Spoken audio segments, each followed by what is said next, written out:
Maki Pellegrino versus Kiefer Alas. May bagong rival ang dapat nyong abangan sa susunod na season ng UAAP. Sino nga ba para sa inyo ang mas malakas? Ang rising star kaya ng Davao Region na si Maki Pellegrino o ang former rank number 1 sa NBTC na si Kiefer Alas? Sa video nga na ito ay pag-usapan natin yan.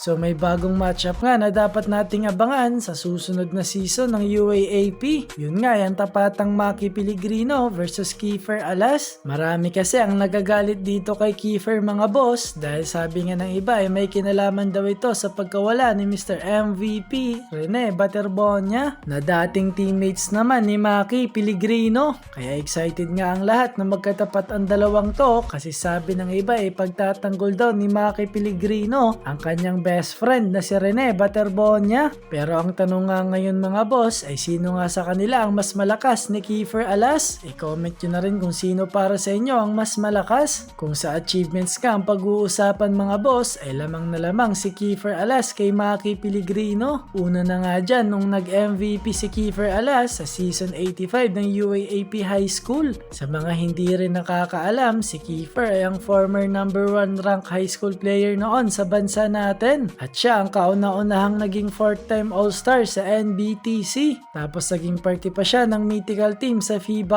Under-16 kung saan nga siya lang ang Pinoy na nakasama. Tapos na-recruit na rin ito sa isang college school sa Amerika, kaso nga lang mas pinili niya pa dito sa Pilipinas. May panglaban naman sana dyan si Maki Pellegrino pero mas mataas talaga ang kay Kiefer Alas. Naging palarong pambansa 2025 champion si Maki at gold medalist naman sa ASEAN School Games. At ngayon nga ang katatapos lang na palarong pambansa 2026 ay nakamit nila ang silver medal. Sa skills naman mga boss ay mas lamang din talaga itong si Kiefer Alas. Gawa na rin kasi sa maraming experience kaya mas lalo pa itong naging mas malakas ngayon. At laki si Kiefer sa mayamang pamilya kaya maliit pa lang ito ay nakakasali na sa mga basketball program. Coach din sa UAAP ang papa niya at PBA player naman ang kanyang kuya na si Kevin Alas. Kaya bata pa lang talaga ay marami na itong natutunan. Isang mahusay na guard si Kiefer na malawak ang court vision at magaling rin mag-set ng play. May init rin sa outside shooting at isa yon sa mga specialty niya. May magandang handles kaya naman naiiwanan niya lang ang mga bumabantay sa kanya. Minsan na rin ito nagpakilala sa International League kung saan nga naging parte siya ng FIBA Under-16 ng Gilas. Sa kabilang dako naman mga boss ay ganun rin si Maki Pellegrino.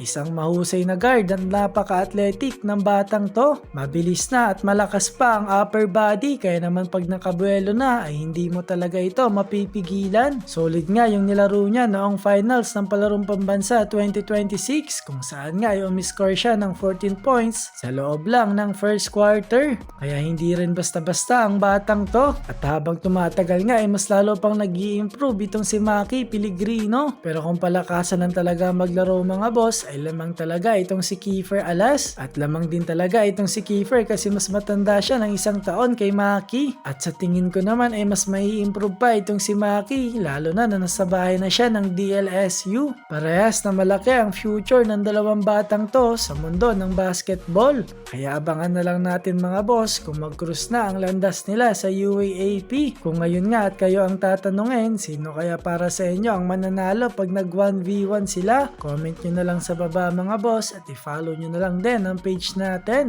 Maraming salamat po sa inyong panunood.